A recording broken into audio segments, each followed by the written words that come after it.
Welcome to episode 44 of Ernie O'Malley's Journey. Resistance in Mountjoy jail in September 1923. So where is my father, General Ernie O'Malley, at this point? He was heavily wounded in November 1922 when he was arrested, went through various Free State hospitals and is now in the general round of Mountjoy jail. He is sitting there now as a distinguished member of the new parliament, a TD, elected to the Dáil. He is also severely wounded and still in bed, needing attention from his cellmate Sean Lamass. And he is quite aware that if he recovers full health, he will be subject to, no doubt, standing trial and having an execution. Being executed, even as a member of parliament, would not be new, because the Free State had done that in December 8, 1922, with several TDs. So, what is going on outside? The new parliament opens on September 17, and the Cumann na Gael has the majority, or the significant lead in that parliament, now with 39%. My father was elected, but can't take his seat and would not have taken his seat. It's interesting to observe what his contemporary and his later reflections are on his attitude toward his position in the Dáil.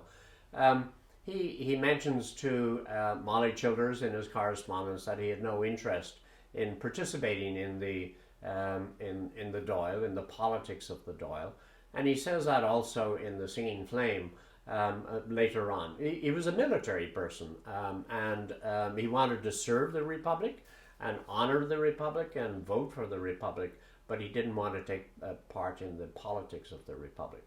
In fact, he didn't like politicians. You could call him sort of a straight arrow, namely, he saw a cause that he wanted to fight and he didn't vary from that. Now, I want to bring up another major issue in Irish history, the use of hunger strike, and how it had developed and who it had developed.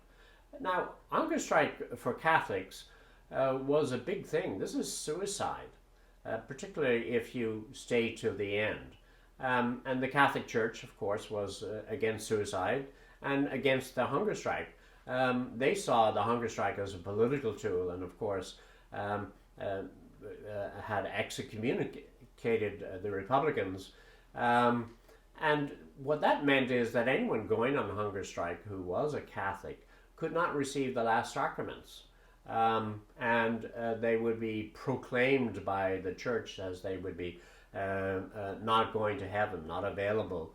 And that no doubt had an impact on some of them. It didn't make them vary, but I mean, to be dishonored by the church must have had a great psychological impact.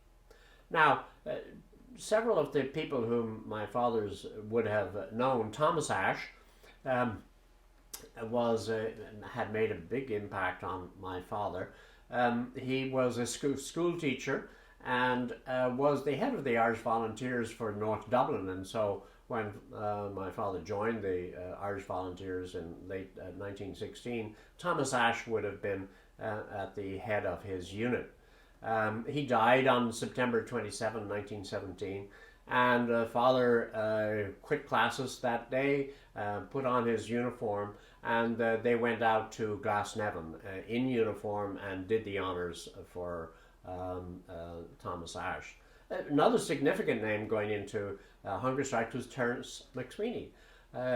He had been the Lord Mayor of Cork, was arrested in 1920 after 74 days on hunger strike and being force-fed. He died. And so a tradition of hunger strike and the use of hunger strike as a political tool came into the IRA and Republican vernacular, so to speak. It was used, it will be used shortly, and it was used for many years thereafter. by not only the Irish, but it was a source of revolutionary power around the world. Um, in the summer of 1923, there was discussion inside the jail and outside the jail as to whether people should go on hunger strike, how hunger strike should be used, what was the authority of the IRA executive in considering who should go on hunger strike. Did they have the right to order people to go on hunger strike? If they did go on hunger strike, who could order them not to come off hunger strike? Or could the men themselves who were on hunger strike take these issues into consideration and make their own decisions? So I want to read what the correspondence was between Michael Kilroy, who was sort of the commanding, the senior man inside the jail system, Mountjoy, writing to and receiving messages from Frank Aiken, who was the chief of staff of the IRA on the outside. So we pick up this conversation flow of communications in July of 1923, and it's on hunger strike. The question was, this is from Frank Aiken to Michael Kilroy. The question was discussed by the executive on 12 July, and it was unanimously decided that considering all the dangers and difficulties, the state of public feeling, and the control of the press, it could not recommend hunger strike. Recognizing, on the other hand, that special reasons operate in special cases, it considered that there should be no definite prohibition and left matters open, delegating to the Army Council full authority to deal with any situation that might arise. Executive meeting at which this decision was taken was on 12 July. The circumstances then existing have considerably altered. There would, of course, be more publicity for a hunger strike during the election period, when meetings are being held all over the country, but the whole decision must rest with the prisoners.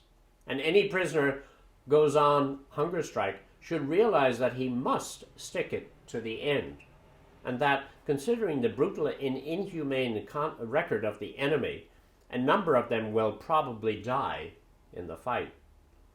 Prisoners are not forbidden to go on hunger strike, but prison councils should be particularly careful to discourage any man going on hunger strike who is not perfectly satisfied he can carry it through to the end. Men who are not physically fit are prohibited to go on hunger strike. So there you have the position from the executive. Namely, the decision is left up to the individual striker, the prisoner. After all, self-emulation is a personal decision, and no one else could, in fact, though an order is given, make you do it. It's a self-willed imposition. It was very hard for these people because, again, the church was against them, the people were against them, and no doubt their families would be against them. And they had to weigh all of that. But anyway, the decision on the hunger strike comes up next month, and we'll talk about that later. Let's see what's going on in the internal affairs of the prison, Mountjoy prison, as my father is now experiencing it. There is a change in management, and this has a significant impact upon what happens inside the jail.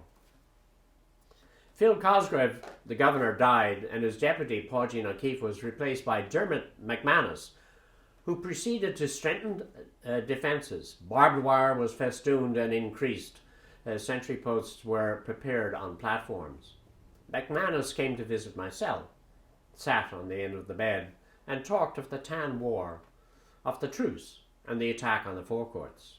He had been in our divisional camp on the Galtees, and later I had seen his torn uniform and white teeth grinning through a blackened face as he talked while we lined up along the Liffey bank after the forecourts. He had a thick underlip that jutted out. His face was swarthy. He said, "By Jove!" and his garrison accent remained from service in the British Army. So, with this change in management in the prison, there was a whole change of attitude from the people. There had been an easier attitude before under Cosgrove, and suddenly now people were meeting with resistance to any and all orders that were given. As a result of some of these attitudes, McManus came out with sort of new orders, and in fact this resulted in reprisals taken for whatever was going wrong under the system. And here we have my father telling about one of those reprisals. As a reprisal, the gas fittings in the cell were torn down by the military police while the men were out at exercise. Warned, I had hidden mine under the blankets. Another raiding party found them, but as I was in bed, they did not take them away. A further supply of piping was obtained by us. Walls were channeled, the lead buried, joints soaped, cavities filled in with bread softened between the fingers, moistened in the whitewash that was scraped off the walls of the empty cells. The opening was hidden by hanging a coat or a photograph on a nail in front. A detached tin jet that could screw into the opening and a detachable stand to rest the tin cans or saucepans on completed the fittings. To the casual observer, a cell did not contain gas pipes. A ladder was left one day standing against a new sentry platform on the outer jail wall. I saw the ladder from the main window. That's a chance, I thought. But there is a hell of a drop on the other side of the wall. George Gilmore from South Dublin, quiet face, slow to speak, of a good fighting record, looked through the window. So George Gilmore saw this same opportunity that my father had and went right down, took advantage of it, went up to the ladder, pushed it against the wall, jumped against the wall, and by this time, of course, the guards were shooting at him, jumped over the wall and got away. Now, this had an immediate reaction from the governor, who was the first time somebody had escaped from Mountjoy. He was very annoyed. And here he was, he'd come in with discipline, starting putting out new rules, and finding that there was great resistance. So, Father continues to describe what part of the retaliation was made. The sound of marching men, soldiers with fixed bayonets, tramped in our wings. The heavy boots rattled on the stone floor. I put a blanket over my pajamas and stood near my landing railings, looking down onto the floor below. The wing was rectangular. One end looked into the circle round which was built around the other wings. The opposite end faced the yards, a large window high up with plenty of light. The cells were arranged on the remaining sides opposite each other in 3 rows. The second and third landings were of wood, protected by iron railings. Formerly, a wire netting stretched across between the balconies so that the prisoners could not commit suicide. Below, men stood at their door cells or walked around talking. Above meant men leant over the balconies, watching. "Get to your cells!" the officer in charge cried. Nobody appeared to hear him. "Get to your cells at once!" His voice beamed up through the wing. My nerves jumped suddenly. No one went into their cells. The officer gave orders. "Prepare to fire!" The soldiers took a half-right turn and brought the rifles to their soldiers. sighting along the barrels at the men who stood in front of them. "Fire!" The volley went high. Our wing commander, over the balcony of the second floor, "To your cells!" he ordered. His voice reached the end of the wing. The men quickly obeyed. So, I mean, you see this dynamic and tension which is occurring with the new governor of the jail. It's very upsetting to the men, of course, and they were threatened. The gunshots now within the prison cells. Many of the cells were being hosed down with hoses, and a really disruption in their life. My father had joined in, and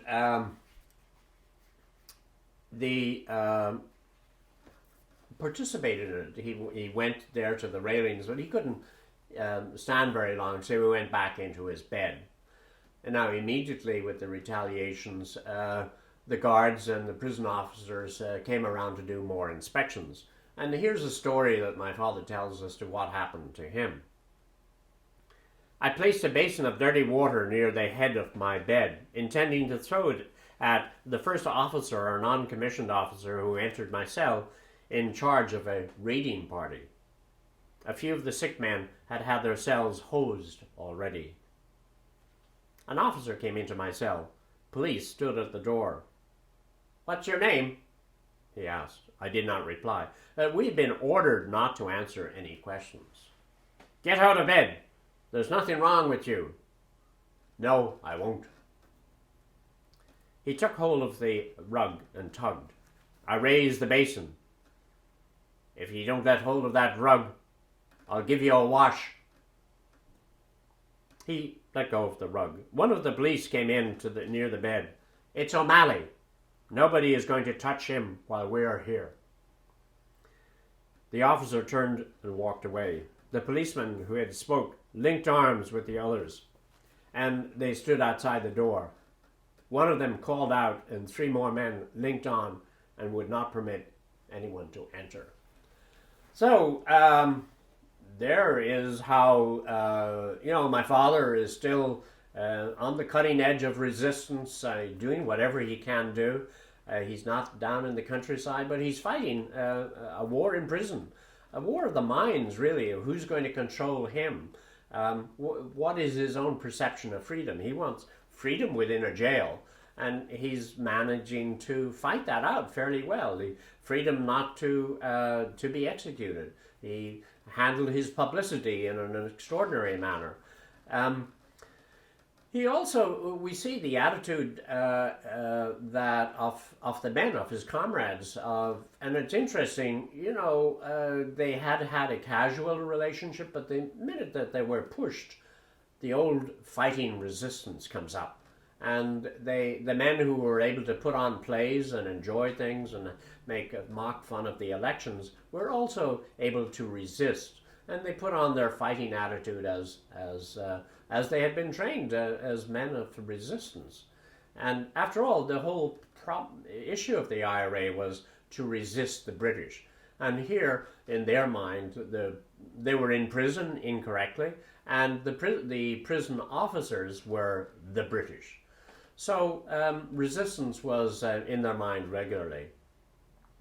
A very touching reminder of the position of my father and the respect that he was held was that last story of how the police guards came in to protect him from their own officer.